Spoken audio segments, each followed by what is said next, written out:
Hello and welcome to SKB Shots. Ekana స్టేడియంలో LSG versus DC. LSG full ఊపు మీద ఉన్నారు. 160 పైన టోటల్ అంటే కనుక కాసుకోండి, మాతో మామూలు కూడా అంటూ ఉన్నారు. ఢిల్లీ కష్టాల్లో ఉన్నారు, విజయం చాలా ఇంపార్టెంట్, బట్ మూడ్ అట్మాస్ఫియర్ అంతా కూడా బాగానే ఉంది అని చెప్పేసి వాళ్ళు మాట్లాడుతున్నారు. మరి ఆ అట్మాస్ఫియర్ ఏంటి, ఏక్నాలో జరగబోయేది ఏంటి, విజయం ఎవరిది రాబోతోంది, టీంలు ఎలా ఉండబోతున్నాయి, let's get started.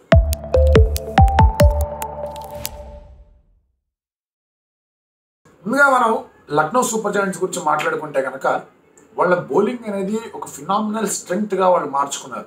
Just look at their attack. అందులో నవీన్ ఉల్ హక్ని తీసేస్తే కనుక అంత ఇండియన్ అటాక్. మీరు మోషన్ అనుకుంటే మోషన్ పెట్టుకోండి, తర్వాత యష్ ఠాకూర్ అంటే యష్ ఠాకూర్ని పెట్టుకోండి, ఒక యుద్ధీర్ చరకేస్తే యుద్ధీర్ చక్రం పెట్టుకోండి, మయాంక్ అంటే మయాంక్ అనుకోండి, మీ కృణాల్ పాండే ఎలాగొన్నాడు, బిష్ణు ఎలాగొని, it is all Indian attack. అది ఇంకా మీకు స్టైనిస్ కూడా బౌలింగ్ వేసి మీకు పెద్దగా కాంట్రిబ్యూషన్స్ ఏమి ఇవ్వాల. సో ఇంతటి ఇండియన్ అటాక్ని పెట్టుకొని దే ఆర్ డిఫెండింగ్ 160 కన్సిక్యూటివ్లీ. డిఫెన్స్లో అద్భుతమైన రీతిలో ఆడుతున్నారు అంటే కనుక దెర్ ఆర్ టూ థింగ్స్. ఒకటి, వాళ్ళ బౌలింగ్ అనేది సబ్లైమ్ ఫామ్లో ఉంది, ప్రతి ఒక్కళ్ళు కూడా మంచి ఫామ్లో ఉంది, ఒక బిలీఫ్ సిస్టమ్ చాలా స్ట్రాంగ్గా ఉంది, నేను చూసుకుంటాను ఆ సామిరంగా. రెండోది, క్యాప్టెన్సీ పరంగా కూడా KL Rahul is doing a very good job. రెండిట్లో డౌట్ లేదు, క్యాప్టెన్సీ పరంగా కూడా KL Rahul is doing a very very good job. ఒక బ్యాటర్ కన్నా కూడా అతని contribution as keeper and leader చాలా ఎక్కువగా ఉంది. సో ఇదొక్కటే అతను చేంజ్ చేయాలనుకుంటాడు, బ్యాటర్ పరంగా కూడా కాంట్రిబ్యూషన్ ఇద్దాం అనుకుంటాడు. I think he has got a clarity that world కప్కి అతను ఉండడం కష్టంగా కనిపిస్తుందన్న క్లారిటీ అతనికి వచ్చింది. అందుకే ముందు మిడిల్ ఆర్డర్లో ఆడదాం అనుకున్నాడు, అది వర్కౌట్ కాదని తెలిసింది, ఓపెనింగ్గా ఆడుతున్నాడు.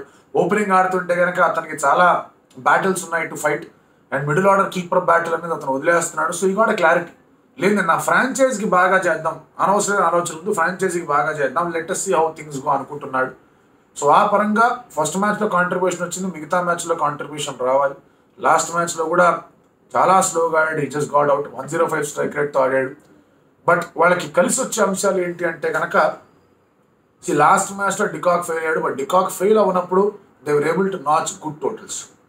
సో డికాక్ అనేది వాళ్ళకి చాలా పెద్ద బలం. అటు డికాక్ కానివ్వండి, ఆ తర్వాత మీకు స్టైనిస్ మొన్నటి మ్యాచ్లో బాగా ఆడాడు. వాళ్ళు లాస్ట్ మ్యాచ్లో Stoinis got into some form, 6లు కొట్టాడు. పూరన్ అద్భుతమైన రీతిలో ఆడుతున్నాడు.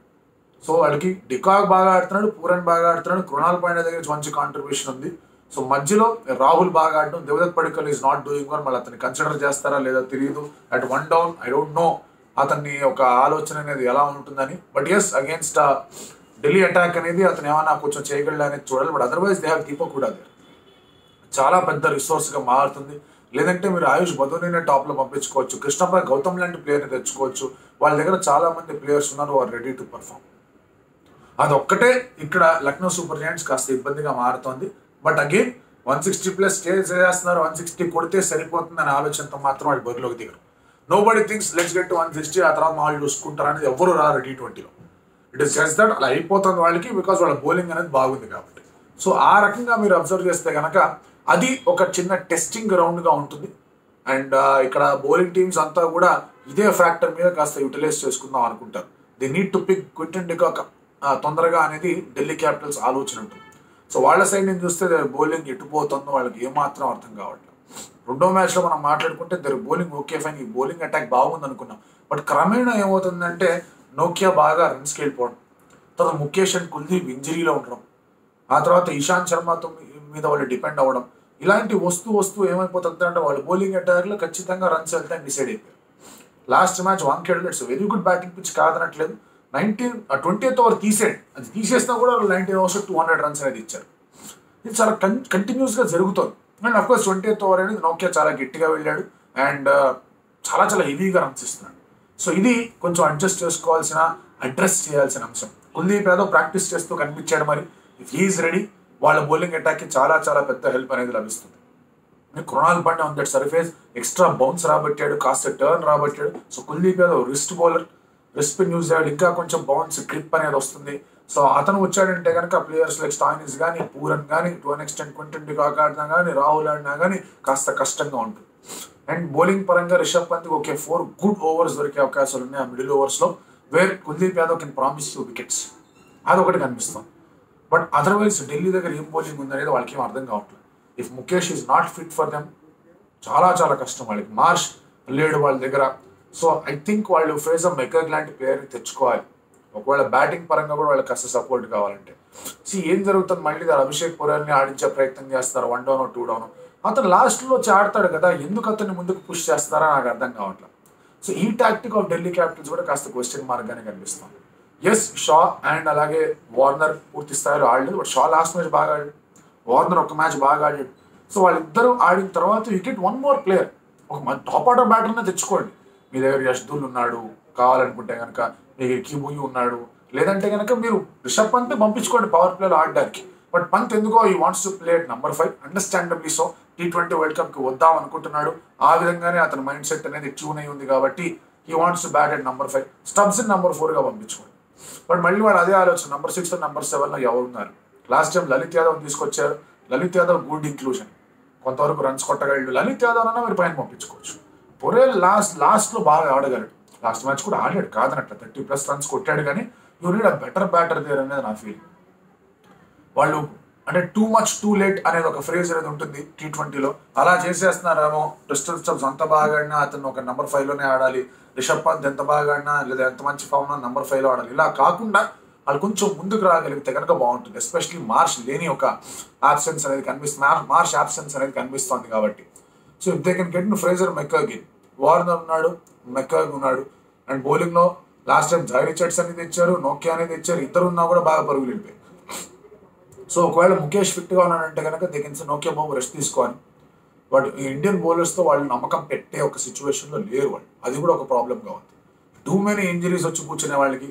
లుంగి ఎంగిడి లేడు, ఆ తర్వాత ఇప్పుడు మళ్ళీ వాళ్ళకి ఆ రీప్లేస్మెంట్ వాళ్ళు అనౌన్స్ చేయలేదు, హ్యారీ బ్రూక్ రీప్లేస్మెంట్ అనౌన్స్ చేయలేదు. ఆ తర్వాత లుంగి ఎంగిడి రీప్లేస్మెంట్ గా ఇతన్ని తెచ్చుకున్నారు, హ్యారీ బ్రూక్ రీప్లేస్మెంట్ గా కూడా వాళ్ళు లిజార్డ్ విలియమ్స్ తెచ్చుకున్నారు. వచ్చి రాగానే ప్లేయర్లో వస్తాడా లిజార్డ్ విలియమ్స్, అదొక క్వశ్చన్. లిజార్డ్ విలియమ్స్ వచ్చాడు అంటే కనుక they might go Lizaad Williams, Jhye Richardson, Fraser McGurk and ఆ తర్వాత David Warner. Fraser McGurk, Tristan Stubbs, David Warner లో I think they will have to drop 1 person. Jhye Richardson drop చేయడానికి వాళ్ళు ఇష్టపడరు, ఎందుకంటే ఇప్పుడే వచ్చాడు కదా లిజార్డ్ విలియమ్స్, ఏం జరుగుతుంది. మళ్ళీ ఫ్రేజర్ మెక్కర్గ్ కాస్త బయటకు వెళ్తాడేమో అనిపిస్తాం. Again the pressure is on Pant and Tristan Stubbs. అది పోవాలి అంటే కనుక వార్నర్ నీడ్స్ టు పర్ఫార్మ్. అందుకే కీ బ్యాటిల్ ఏమవుతుంది ఇక్కడ అని మనం మాట్లాడుకుంటే కనుక, మయాంక్ యాదవ్ కొన్ని మ్యాచ్లు ఆడకపోవచ్చు లక్నో సూపర్ జైంట్స్ కి, అబ్డామినల్ స్ట్రెయిన్ అనేది ఉందని చెప్పారు. డెఫినెట్లీ ఇక్కడ మీకు లక్నో బౌలింగ్ అనేది కాస్త వీక్ గానే కనిపించవచ్చు. బట్ అదే బౌలింగ్ అటాక్ 116 డిఫెండ్ చేశారు జీటీకి అగేన్స్ట్. ఇక్కడ మీరు ఒక యష్ ఠాకూర్ కానివ్వండి, లేదంటే కానీ మోసిన్ ఇస్ బ్యాక్, మోసిన్ కానివ్వండి వర్సెస్ వార్నర్ అండ్ షా చాలా మంచి బ్యాట్లు ఉంది. And in fact Ravi Bishnoi becomes a very crucial operator. 12 overs 104, 2 wickets సరిపోదు, ఇంకా గట్టిగా చెయ్యాలి. రవి బిష్నాయ్ ఆడుతున్నా అంటే కనుక బిష్నాయ్ వర్సెస్ రిషబ్ పంత్ కానీ, బిష్నాయ్ వర్సెస్ క్రిస్టన్ స్టబ్స్ కానీ డిసైడింగ్ బ్యాట్లు. అలాగే కుల్దీప్ యాదవ్ బౌలింగ్ వచ్చండి, Kuldeep Yadav versus Nicholas Pooran కానీ, లేదా Kuldeep Yadav versus Marcus Stoinis కానీ చాలా గట్టి బ్యాట్లు. ఇక్కడ ఐ థింక్ కుల్దీప్ యాదవే చాలా పెద్ద కీ హోల్డ్ చేస్తాడు ఒకవేళ ఢిల్లీ పర్ఫార్మ్ చేయాలంటే. ఓవరాల్ గా చూసుకుంటే కనుక Delhi does not have that proper team. లక్నోని సర్ప్రైజ్ చేసేంత ప్రాపర్ టీమ్ లేదు. బట్ అగైన్ వాళ్ళు చెన్నైకి అగేన్స్ట్ ఏం చేస్తారు అదే ఆలోచించుకోవాలి. Khaleel was in good form, Khaleel అదే కంటిన్యూ చేయాలి, అనవసరమైన డిస్టర్బింగ్ లెన్స్ వరకు వేసే ప్రయత్నాలు చేయకూడదు. ఖలీల్ ఒకవేళ కనుక if you can get in Warner మన ఇటువైపు ఇక్కడ వికెట్లు తీయగలిగితే, ఒక డికాక్ వికెట్ కానీ లేదా రాహుల్ వికెట్ కానీ తీయగలిగితే వాళ్ళు హ్యాపీగా ఉంటారు ఢిల్లీ వాళ్ళు. అలాగే వార్నర్ అండ్ షా బాగా ఆడగలిగితే కనుక ఢిల్లీ వాళ్ళు హ్యాపీగా ఉంటారు. వాళ్ళు ఒక ఫస్ట్ ఓపెనింగ్ పేర్ స్టార్ట్ చేస్తే కనుక మిగతా బ్యాటింగ్ అంతా కూడా హెల్ప్ చేస్తుంది. స్టబ్స్ ఒంటి చేతి పోరాటం చేశాడన్న విషయం లక్నో కూడా బాగా తెలుసు. Lucknow will realize that Naveen ul-Haq కొంచెం బెటర్గా బౌలింగ్ చేయాలి. Naveen ul-Haq versus Shaw, Naveen ul-Haq versus Warner అనేది చాలా కీలకమైన బ్యాటిల్ కాబోతుంది. అలాగే లక్నోకి తెలుసు అక్కడ కునాల్ పాండ్యా ఉన్నాడు కాబట్టి ఇక్కడ ఢిల్లీ మిడిల్ ఆర్డర్ మీద కొంచెం ఫోకస్ చేసుకోవచ్చు. అఫ్ కోర్స్ రిషబ్ పంత్ వచ్చాడంటే లెఫ్ట్ హ్యాండర్ ఉంటాడు, వార్నర్ అంటే లెఫ్ట్ హ్యాండర్ ఉంటాడు, left hander versus left armer, అది కూడా ఒక కీ బ్యాటిల్ గా మారే అవకాశం ఉంది. రిస్క్ అక్కడ అవకాశం కనిపిస్తుంది. ఈ రిస్క్ ఏదైతే లక్నోకు ఉందో దాన్ని ఢిల్లీ క్యాపిటల్స్ క్యాపిటలైజ్ చేసుకుంటుందా అనేది ప్రశ్న.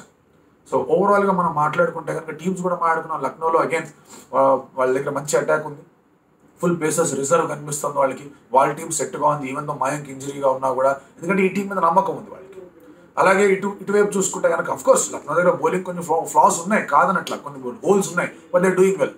ఈ టీం చూసుకుంటే కనుక చాలా ఇబ్బందులు ఉన్నాయి. ఇండివిజువల్ బ్రిలియన్సెస్ రావాలి వాళ్ళకి, మరి బౌలింగ్ పరంగా ఒక ఇండివిజువల్ బ్రిలియన్స్ రావాలి, బ్యాటింగ్ పరంగా ఒక ఇండివిజువల్ బ్రిలియన్స్ రావాలి. అందుకే Lucknow Super Giants will start as favourites. కానీ ఇందాక అన్నట్టుగానే ఒక పర్ఫెక్ట్ గేమ్ లాగా అటుపైన ఇటు కింద మంచి స్టార్ట్ అనేది లభించిందంటే ఢిల్లీకి, అప్పుడు కానీ లక్నో సూపర్ జాయింట్స్ని వాళ్ళు సర్ప్రైజ్ చేయలేరు. మీరేమనుకుంటున్నారు?